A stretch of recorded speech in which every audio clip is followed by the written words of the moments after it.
Hi everyone. So today we're going to go on to the last video in 11.2. So we're going to now try to expand this concept of using characteristic equation and characteristic root to write out the solution set to a differential equation to higher order equation. So what we're going to talk about next would be what happens when we have a higher order differential equation.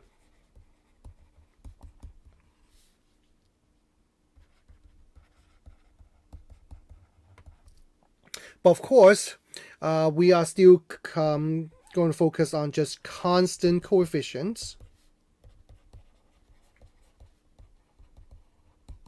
and homogeneous. Okay. So, how do we do this? So, that would be related to a new theorem. So I'm going to state these theorems. This one is theorem 11.2.4, which would probably be the most generic form of this type of equation and what the solution look like. So therefore, this would probably be a theorem that you want to memorize. But of course, this draw up on the knowledge that from 11.1.1 and 11.2.3. So therefore, meaning that those theorems are still important. But this kind of summarize and now expand those two theorems into now higher order. Let's say we're given a nth order differential equation. Well, maybe I should be specified. Let's say given an nth order linear constant coefficient homogeneous differential equation.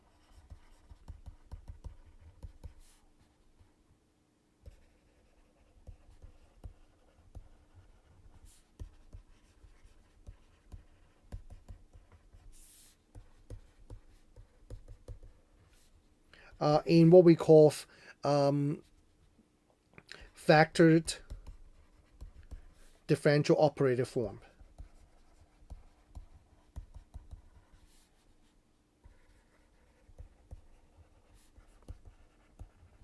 So what does that look like? It looks something like this.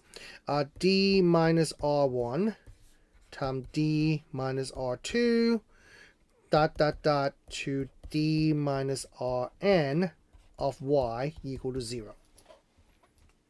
So that's called factored differential operator form. So instead of having a polynomial in its standard form, is written as if we have factor. Now, important to realize the following. In this form, its characteristic equation is this.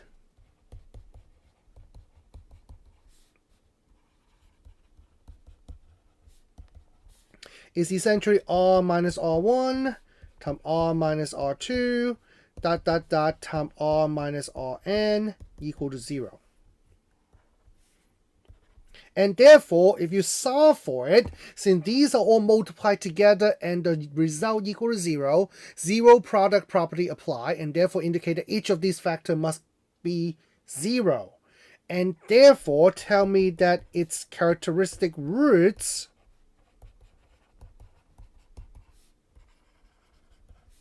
are basically R1, R2, dot to Rn. And therefore has n roots. Now, important to realize that these roots can be real or complex. It really doesn't matter. Okay? If it's real, then probably the factor will look like R minus, R minus 1. If it's complex, we'll probably say R minus, 1 plus 2i, or something like that. Okay? And so now we're ready to talk about what would happen if I now try to write the solution to this. So here are the two scenarios. There are only two things that could happen. Remember, it really doesn't matter if they're real or imaginary. The key takeaway here is the following. Is that if they are imaginary, then we still write as an exponential solution, but we just then rewrite it into sine and cosine form. Okay, but it doesn't change the structure of the solution. What does change the structure of the solution is repeated roots. So that's what we're going to talk about. So number one, if, let's say, all R1, R2, to Rn are different, meaning R1 not equal to R2, not equal to not equal to Rn, then our general solution would be, then the general solution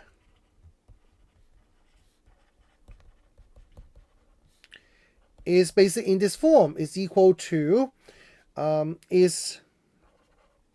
I should write it this way. The general solution is basically a linear combination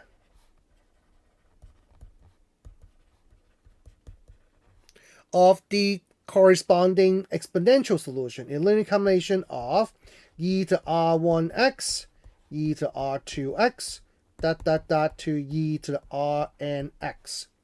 And because of n of them, they're all different. And in this case, if they're different, they're linearly independent. And therefore properly span an n-dimensional subspace, which would now be perfect for the solution to this nth-order differential equation. So therefore, imply that y must equal to c1 e to r1x plus c2 e to r2x plus plus cn e to rnx.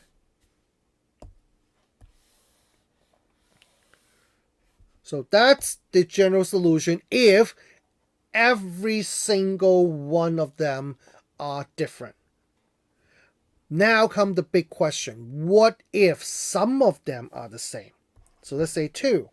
Let's say if some of the roots are the same. Let's say R1, R2, to some unknown number Rm are equal.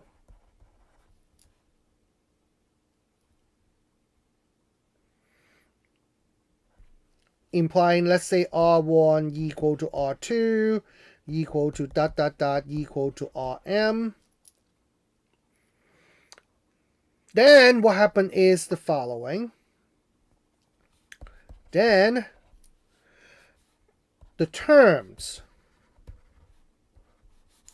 e to r2x, e to r3x, to e to rmx will be replaced by the following.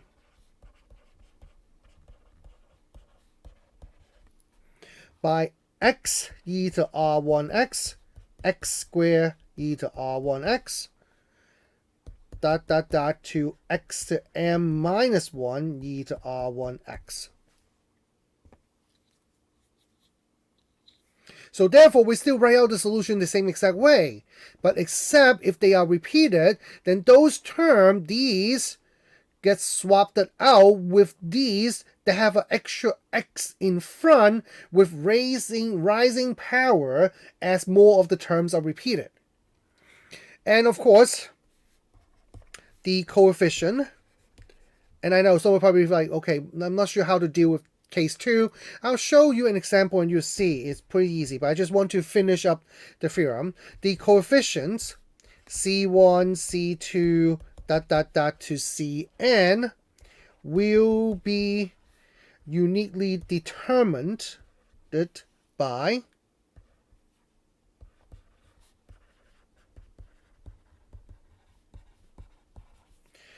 the initial condition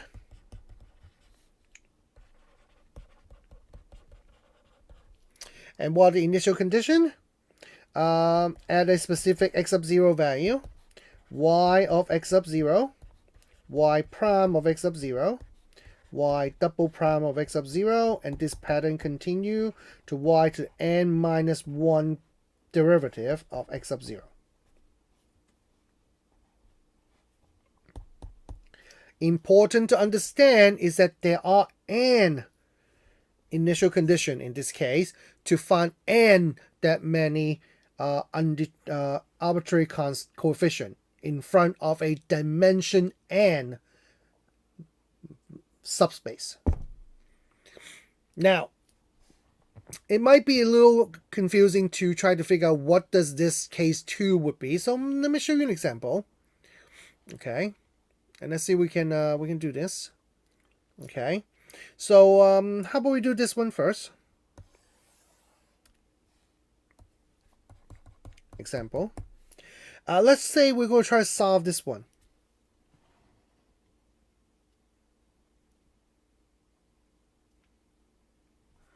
We can definitely solve this one. Let's start with this one. Let's say we're going to solve y to the 4th derivative minus y double prime equal to 0. Okay, just do something different. So how would this one work? So, well, same thing. So the first thing I'm going to do is I'm going to rewrite that into d to the 4 minus d squared of y equal to 0. And notice that that can be factored into d squared minus 1 of y equal to 0. Okay. And d squared minus 1 can be further factored, so become d squared d minus 1 d plus 1 of y equal to 0. And so if I write out the characteristic the equation, that become r squared r minus 1 r plus 1 equal to 0. And that gives us the following roots. We have r equal to 0. Actually, maybe I'll write it this way. Notice because a 4th degree differential equation, we should have 4 roots. So I'm going to say r1 equal to r2. They're both equal to 0. I have r3 equal to 1 and r4 equal to negative 1. So these are my characteristic roots. Now, the important part is the following. So if I want to now write out my roots, the problem with repeated root is that I cannot use the same exact exponential function because that would make them dependent of each other and therefore collapse my solution space into lower dimension, which now doesn't fit because remember, this is a 4th order differential equation and therefore require a 4th dimensional subspace to represent a solution. So therefore, I do need 4 different functions to form the basis. So this is how we go around the solution. So y would equal to, notice the repeated root of 0, therefore become this. C1 e to the 0x plus C2 normally would be e to the 0x also, but because it repeated the 0x, I now have to make it not linearly dependent by adding an x in front of it. Plus C3 e to the 1x, so I'm just going to say x, plus C4 e to the negative x. Now, what happened to e to 0x? Well, that just becomes constant. And that also become a constant. So therefore, our solution becomes this. C1 plus C2x plus C3 e to x plus C4 e to negative x.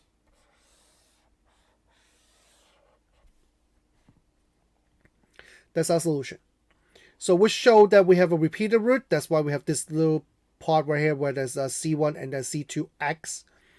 Now, give you a few more examples just to kind of hopefully illustrate the process. So how about we have this one?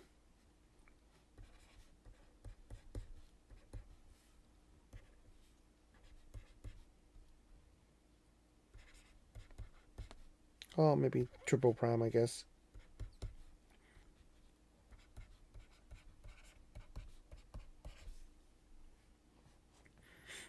Okay, notice this is a 4th order differential equation, so our solution should have 4 terms, just like this one.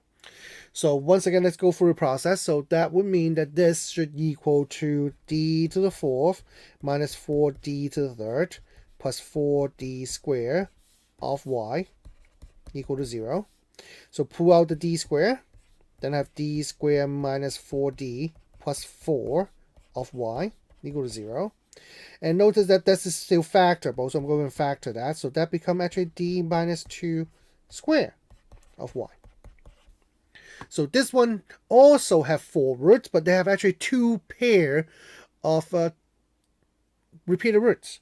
So this become r squared r minus 2 squared equal to 0, and therefore imply that r1 equal to r2 equal to 0, and then r3 equal to r4 equal to 2.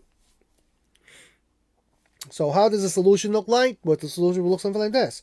Y equal to c1 e to the 0x plus c2. Because the 0x get repeated, I'm going to say x e to the 0x plus c3 e to 2x plus, because you have to repeat e to 2x again, so I have to add x in front, x e to the 2x. And once again, you already know what happened to e to 0x in these two cases, so that just becomes c1 plus c2x plus c3 e to 2x plus c4x e to 2x.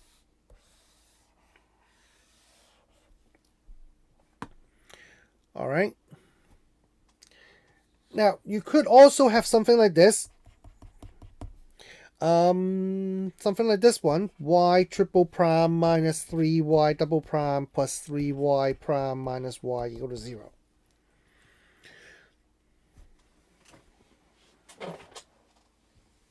All right.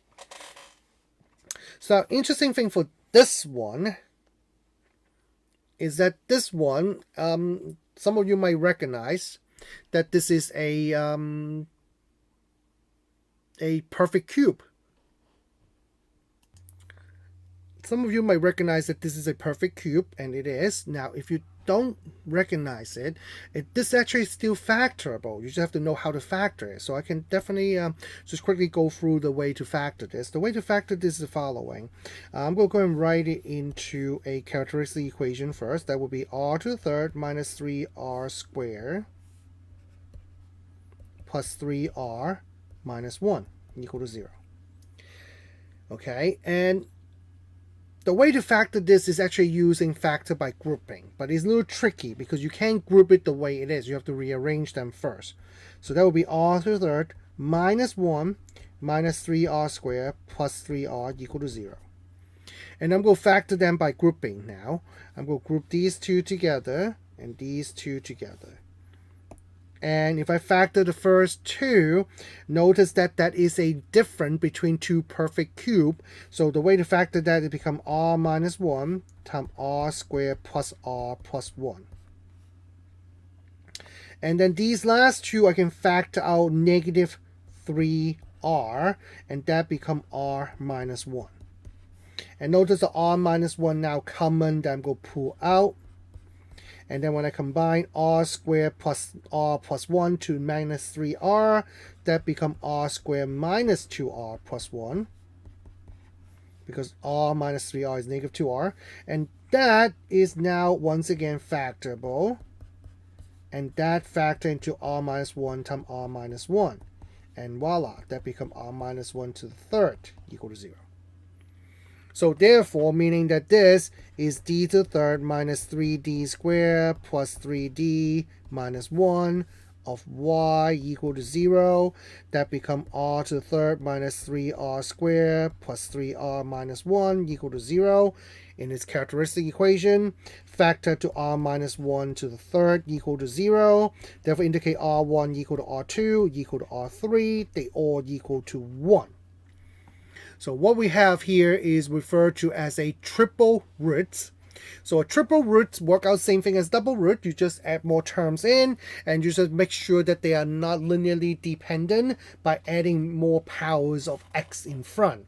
So therefore, in this case, our solution would be y equal to c1 e to the 1x plus c2. I cannot put c2 e to x because that would combine to c1 e to x. So I'm going to have to put down x e to the x plus c3. I cannot put x e to the x, nor can I put e to the x, because both of them are already there, and I need a term that's different than those two to form a third term that form the third dimension. So that term I'm going to use is x squared e to the x. So that's the solution. All right. Hopefully there's no questions. So the last thing that I want to show you is the following.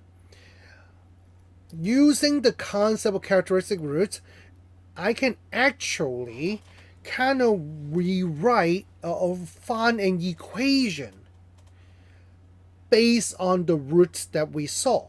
So here's some example of that. So we talk about these type of problems already, where we go from solution to the equation. So here's our first example. Maybe ask you to do the following: write a constant coefficient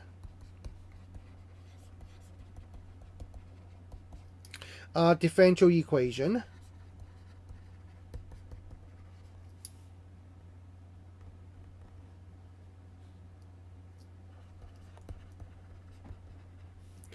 now remember what I mentioned last time is that sometimes you cannot know what degree it is, because there could be possible solution that's missing that we don't know. So here, let's say I'm going to ask you to write a constant coefficient differential equation of the least possible order based on the following. That has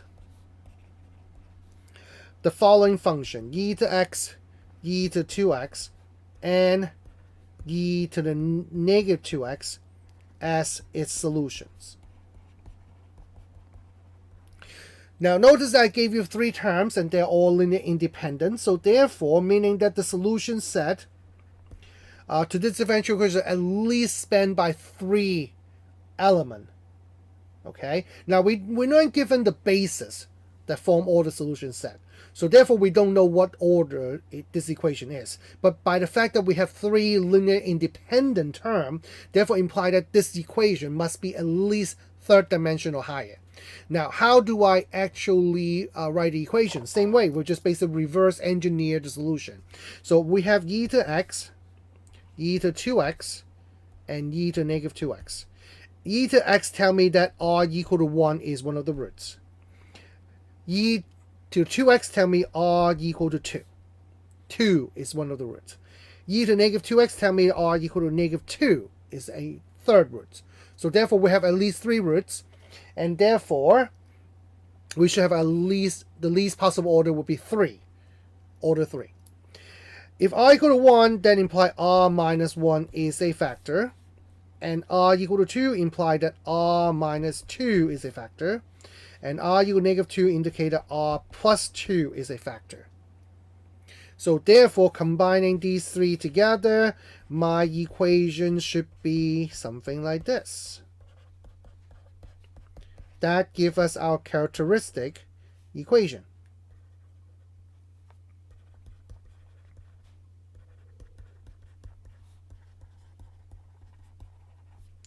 And our characteristic equation can be turned into a differential operator form. Now, I do recommend that you write out into differential operator form, in the sense that because students usually don't forget the y right here. Okay? And you could definitely multiply that out and form a differential equation, but in this case, I'm going to just leave it in differential operator form. Do not give me the characteristic equation as your differential equation, because that's not. Okay, so this is a factored differential operator form of the differential equation.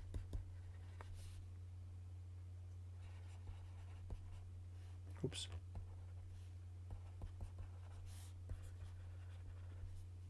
Okay.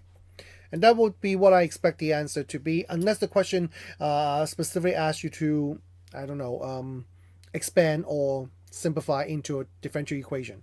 Then usually if I do ask you to do that, I won't really ask you to do something really super high power, because it would be extremely tedious to try and multiply everything out. Okay. Now, maybe we'll try another one. Okay. So this could be our last example, since only about 5 minutes before the 30-minute mark. So how about something like this? Let's say given a solution to a constant coefficient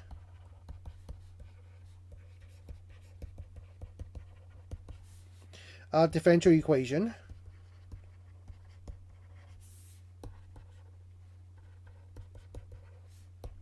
is maybe something like this. Y equal to x plus 3e to negative x cosine 2x minus e to the 2x sine x. Find a possible. So once again, I cannot ask you for exact differential equation because we don't know the exact degree. Find a possible differential equation.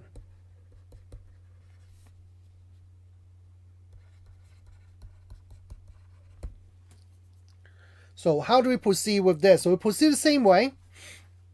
We have basically three terms involved in this equation. Y equal to x plus 3e to negative x cosine 2x minus e to 2x sine x. So this equation have three terms, one right here, one right here, and one right here. We really don't care the coefficient because that coefficient basically just what the arbitrary C1, C2, C3, and on. Now, this one is interesting in the following way. Because notice that when you have x, when you have x, that indicates that the root have to be 0 because there's no e to power. So therefore here must be e to 0 power. But if it's e to power, it should be a constant, not x. So why do we have an x? Because in this case, we probably have a repeated root. Okay, so therefore maybe I could write it this way. Because x is x to the first power, therefore indicate that there has to be a double root. Because the first root will be the constant, the second root will have an x attached to it, so become e to 0x. So maybe I'll write it down this way. That may hopefully help you. So in this case, if I were to kind of form the general solution should be in this form, would be C1 e to 0x plus C2 x e to 0x. That would account for this x right here. So in this case, the reason why it look like this because C1 is 0, so therefore this term go away, and then C2 is 1. Now, interesting is these two things also. Because of the following. Remember what I mentioned is that complex root always come in conjugate pair. So therefore, it's impossible for you to have a cosine without a corresponding sine in the solution. So notice that this one say cosine 2x. Now, we do have a sine, but there's a problem. The problem is that this one have a different number inside. See? So therefore, in this case, if you think about it, the issue here is that this term right here indicate that we have a which is -1 and b is 2. Therefore, expecting, let me see if I can do this.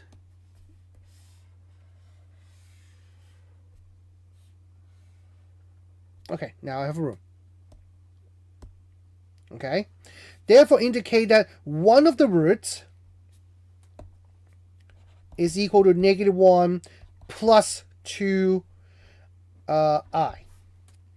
And because of that, that must indicate another root that's -1 minus 2i. So that's two roots already. And here, this indicates that we must have a root equal to 0, and it has to be a repeated root. So I'm going to write it out twice. Now, this one indicates that a should be 2, but b is 1. So therefore indicate that there must be a root 2 plus 1i. Or in this case, because sine, I guess you can say 2 minus 1i. But then that would also have a corresponding root 2 minus 1i. So therefore, look to me, in this case, I have a repeated root and two pair of complex roots. And therefore, if I were to write out the general solution to this thing, it will be something like this. C1 e to 0x plus C2 x equal to 0x, so therefore these two roots, plus C3 e to negative x cosine 2x plus C4 e to negative x sine 2x. So that accounts for both of these roots, plus C5 e to 2x cosine x plus C6 e to 2x sine x. So for our particular solution that you see right here, we basically have C1 equal to 0, C2 equal to 1, C3 equal to 3, C4 equal to 0, C5 equal to 0, and C6 equal to -1. And that would take our general solution into this particular solution.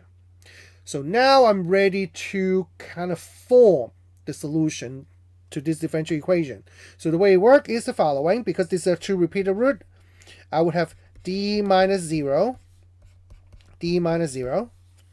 and then I have d minus -1 plus 2i, d minus -1 minus 2i, and then I have d minus 2 plus I, and d minus 2 minus I of y. Oops.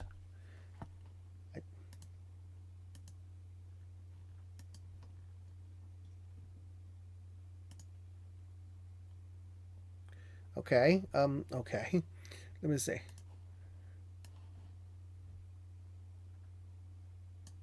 Okay, that didn't work. How about this?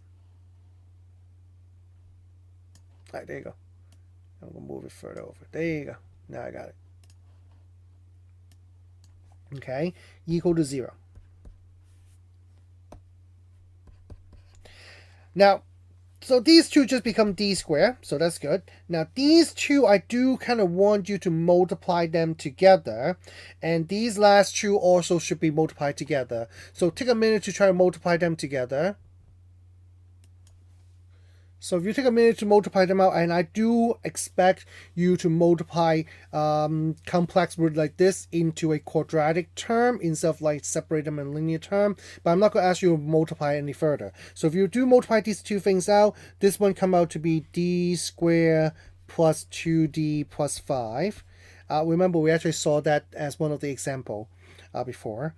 Now this one we haven't, but if you multiply it out, it should give you d squared minus 4d, oops, sorry, d, plus 5 of y equal to 0. So this becomes the solution that I want you to present.